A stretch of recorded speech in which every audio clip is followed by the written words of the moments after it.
అంటే అందరూ బాగున్నారా? అందరూ బాగుందాము. యూట్యూబ్ ద్వారా టచ్ లో ఉన్నాం. ఓకేనా? ఈ రోజు స్వీట్ మాల్పువా లాగా చేస్తున్నాను. చూడండి, ఇది వచ్చి ముందుగానే నేను పిండి కలిపేస్తున్నాను. మీకు చూపించేది మర్చిపోయినాను. పాలుతోనే కలిపినాను. ఇదంతా పాలు, చక్కెర, కొంచెం ఇడ్లీల సోడా, మళ్ళీ ఒక కోడిగుడ్డ, మళ్ళీ మైదా పిండి మాల్పువా లాగా చేద్దామని చేస్తున్నాను. దీంట్లో కొంచెం ఇది ఉంది కదా రవ్వ, తెల్ల రవ్వ కూడా వేయాలి. ఆయిల్ వేస్తున్నాను. ఇప్పుడు దీంట్లో వెన్న వేస్తాను. ఇలా కొంచెం కొంచెం ఆయిల్, కొంచెం కొంచెం వెన్న వేసి ఫ్రై చేసుకోవాలన్నమాట. వెన్న కొంచెం, ఆయిల్ కొంచెం వేసి ఒక రెండు ఇది మాల్పువాలు ఫ్రై చేసుకోవాలి. ఇది వెన్న, ఇది మాల్పువా కోసము ఎక్కువ ఇది వేడి కాకూడదు. ఆయిల్ చూడండి,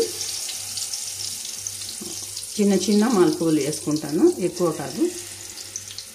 దీంట్లో మీరు కలర్ కూడా యాడ్ చేసుకోవచ్చు. నేను కలర్ ఏం యాడ్ చేయలేదు.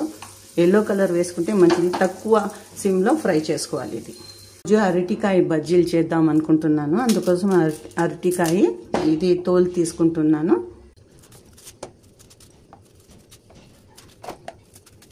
శనగపిండి, ఉప్పు, మిరప్పొడి, కొంచెం సోడా, దీనికి నీళ్ళు వేసి బాగా కలుపుకుందాము. పెట్టుకుందాము. ఇలా ఫ్రై చేసుకుందాము. బనానా బజ్జీలు, అరటికాయ బజ్జీలు, కొంచెం ఫ్రూట్ కలర్ యాడ్ చేద్దాము. కలర్ లేకపోతే బాగుంటుంది. చూస్తాము. బనానా బజ్జీలు తీసుకుందాము. బాగా ఫ్రై అయింది. కొంచెం ఫ్రై అవన్నీ చాలు.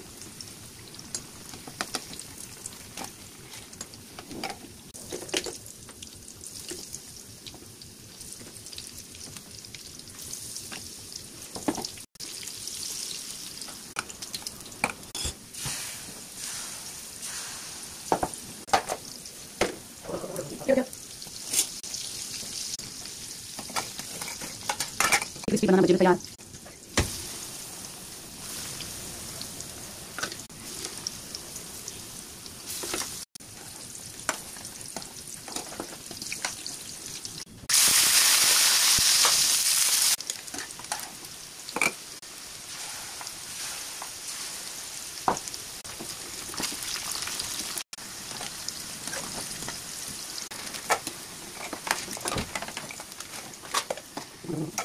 Ice ready.